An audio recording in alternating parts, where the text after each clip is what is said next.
The Empire was warned, but they entered Earth's skyline anyway. The first signal arrived quietly in Earth's orbit, a series of lights flickering across the communication array of the International Space Station. At first, the scientists assumed it was a technical anomaly, or a distant satellite passing through the field of view.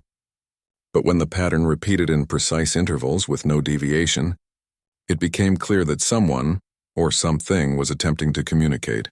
Dr. Adrian Hale, the lead astrophysicist, stared at the data readouts in disbelief. "This is intelligent," he said, voice barely above a whisper. His assistant Lila looked over his shoulder. "It's too regular to be random," she said, pointing at the repeating pulses. They had seen signals from deep space before, signals that meant nothing, static on a cosmic scale. But this was different. This was deliberate. The message was not in words, at least not in any human language, but in patterns and codes.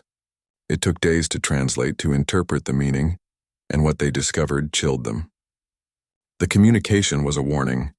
A civilization, vast and powerful, had noticed Earth's growing presence in space. They were coming, and they did not come in peace.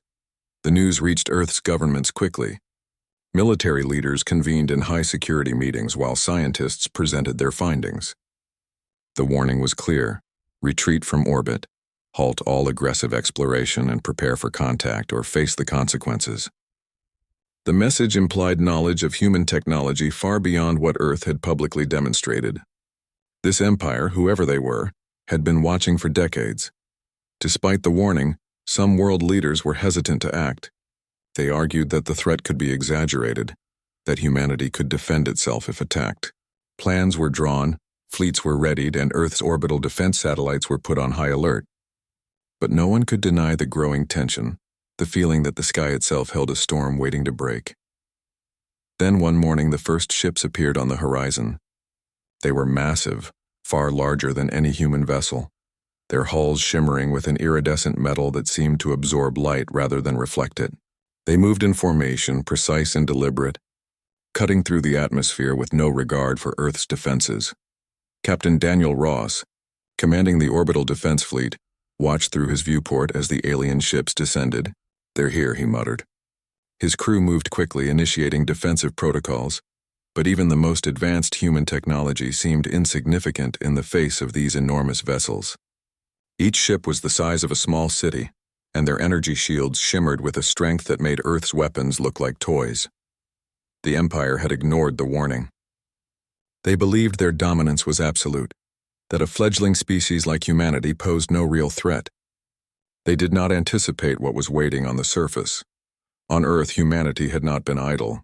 Underground bunkers, hidden military installations, and scientific research facilities had worked for years on advancements in energy manipulation, propulsion systems, and defensive technologies.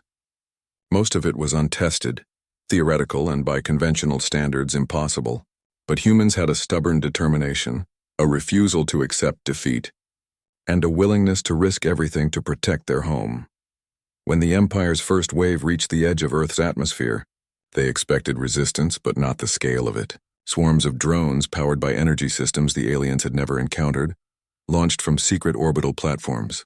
These drones moved faster than anything the Empire had ever seen, dodging energy blasts with a precision that seemed almost preternatural. On the ground, humanity mobilized in ways that shocked the invaders.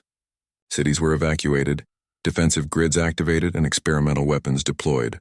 Humans had learned from their mistakes, from centuries of conflict, and they used strategy and ingenuity to make up for the technological gap. Lieutenant Mara Ellis commanded one of the orbital stations, coordinating attacks and relaying critical information to Earth's fleet. "Keep your focus on their shields," she instructed, eyes scanning multiple monitors at once. "If we can destabilize them even for a moment, we have a chance." Her team worked tirelessly, rerouting power, predicting enemy movements, and using the planet's natural electromagnetic fields to interfere with the alien ship's systems. The first clash was brutal. Alien energy beams lit up the night sky, tearing through forests and deserts alike. Human counterattacks, though smaller in scale, were precise and effective. Entire ships were disabled by focused strikes on their weak points, revealed through careful observation and daring calculations. It became clear that the Empire had underestimated humans.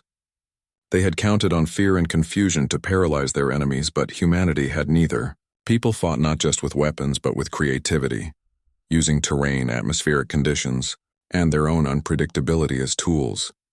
Adrian and Lila worked from the Global Command Center, analyzing alien communications captured during the battle. They're trying to adapt, Adrian said, tracing patterns in their tactical shifts. But they can't predict everything. Humans are chaotic in a way that's useful. Lila nodded. We have to exploit that, she said. Every unexpected move we make weakens them.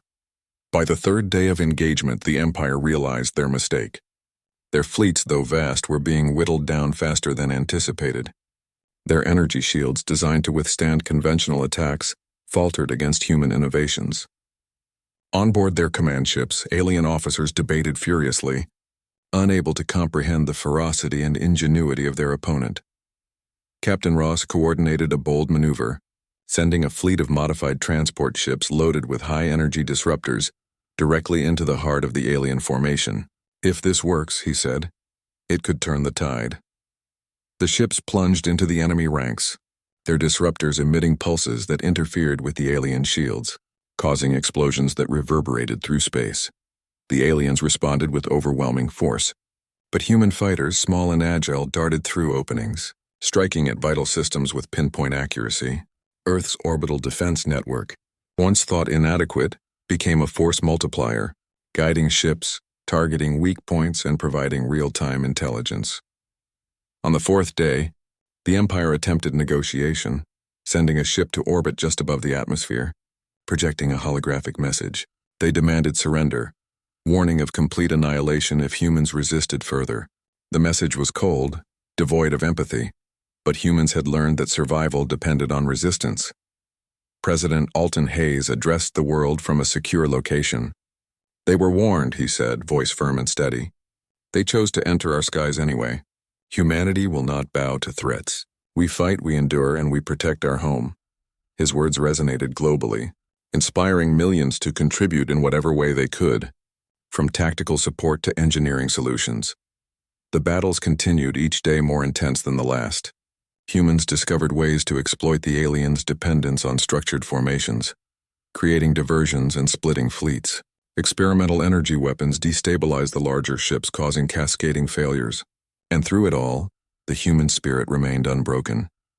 In a final decisive maneuver, Earth's combined forces executed a coordinated strike, drawing the Empire's flagship into a trap.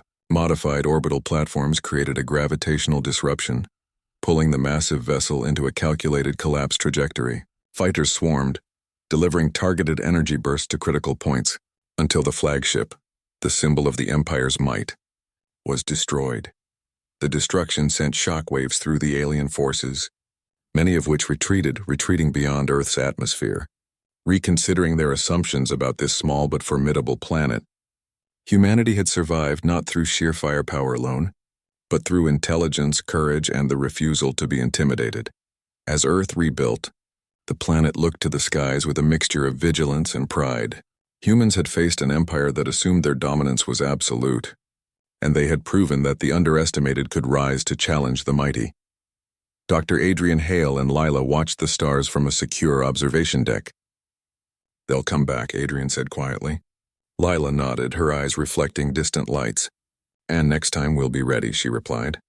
Humanity had learned that survival was not a matter of hiding or surrender, but of standing firm, adapting, and using every advantage, even the ones no one else could imagine.